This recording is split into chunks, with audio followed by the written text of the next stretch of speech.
Hi, my name is William Franklin Graham Jr., but most people know me as Billy Graham. I was born on November 7th, 1918, in the city of Charlotte in North Carolina. I'm an ordained Southern Baptist minister, and today I'll be telling you about my story and just how I was able to become an influential figure in modern Christianity. I'll be telling you a little bit about myself and other significant events that happened in my life that allowed me to influence a large number of people. I grew up in rural South Carolina, and in 1934 I went to a revival meeting, and it was around this time where I officially and personally converted to Christianity.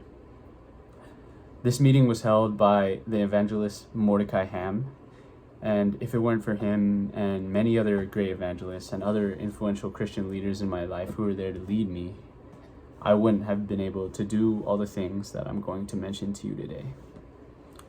In 1936, I started to attend Bob Jones College in Tennessee, and I only stayed for a short amount of time because I was noticing some fundamentalism that was going on, so I decided to leave that institution.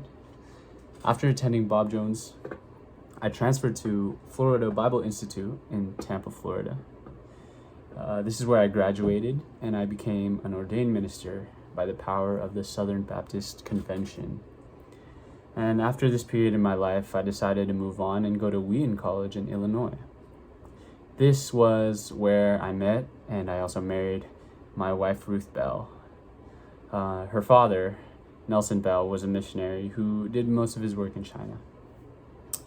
In 1948, I became the president of the Northwestern Bible College in Minneapolis.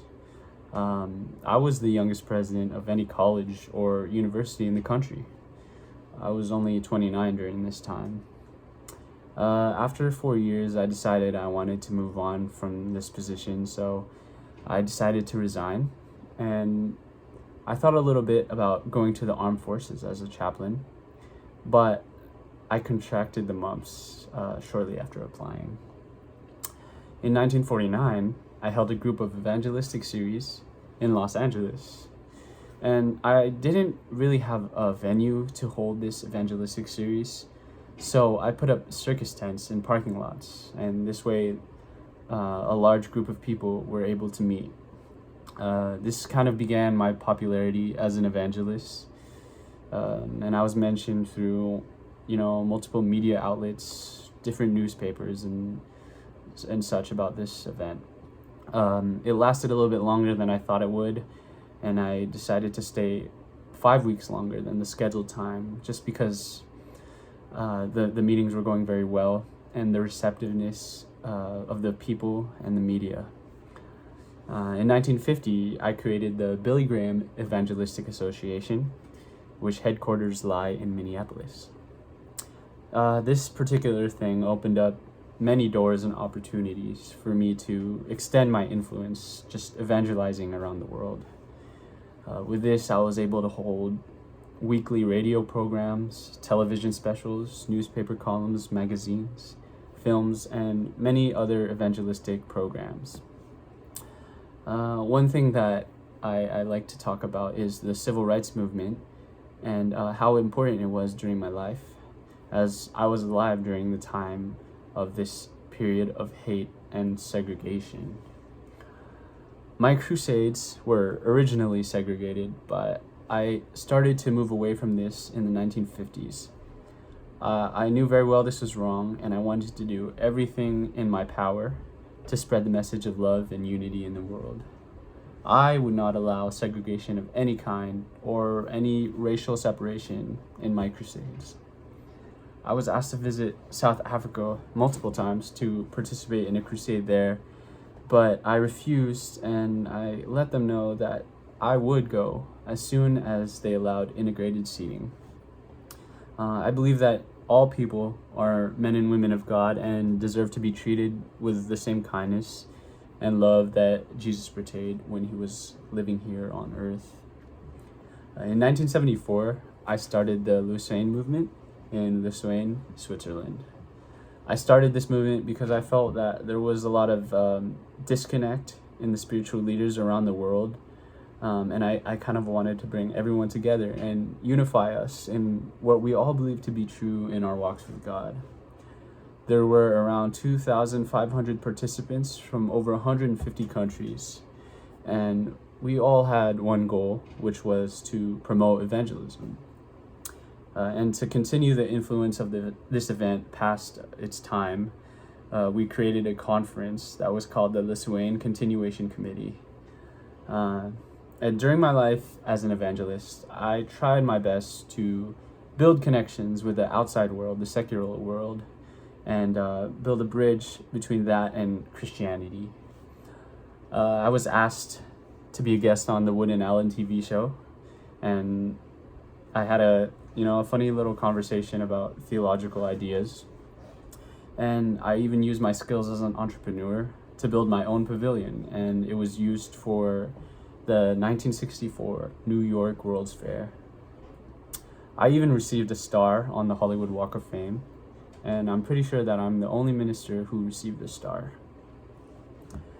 Many people believe that this connect between the world and Christianity is a dangerous thing to do as a Christian. But I think that this is something that God called us to do through the Great Commission. And when you think about it, even Jesus himself, he stood and ate, and he hung out with sinners and thieves. And that's the kind of love and compassion that Jesus called us to do. And so I was able to even extend my influence to U.S. presidents, as I made a personal audience with around 12 consecutive presidents, from Harry Truman to Barack Obama. I was even close friends with Queen Elizabeth II and was frequently invited to different events held by the royal family. And in 2001, I myself was awarded an honorary knighthood by Queen Elizabeth II. In 1983, I was awarded the Presidential Medal of Freedom by Ronald Reagan. And in 1999, I became the first non-musician inducted into the Gospel Music Hall of Fame. This was because many Christian musical artists were featured in the crusades that I was holding. In 2009, I was awarded the Ronald Reagan Freedom Award by First Lady Nancy Reagan. One thing that I think about when it came to evangelism was the message. The message was one very important aspect. Obviously, it is the core aspect of what I was doing. I wanted to just create a simple message that could be digestible to a lot of people. When I spoke, I wanted it to be simple but powerful. And the simple message itself was that anyone who believes in God and accepts his gift of salvation will, in fact, be saved. I believe that when many people think about Christianity, they think about it in a complicated way, which can lead us to think of it negatively, and we might want to stay away. But I believe that the gift of salvation is very simple. And all the complications were taken away by Jesus on the cross, so that all we have to do is make a simple decision to accept the sacrifice. I tried to live my life in a way that was consistent to this truth and to what I was preaching. And I'm glad that I was able to have the influence that I did.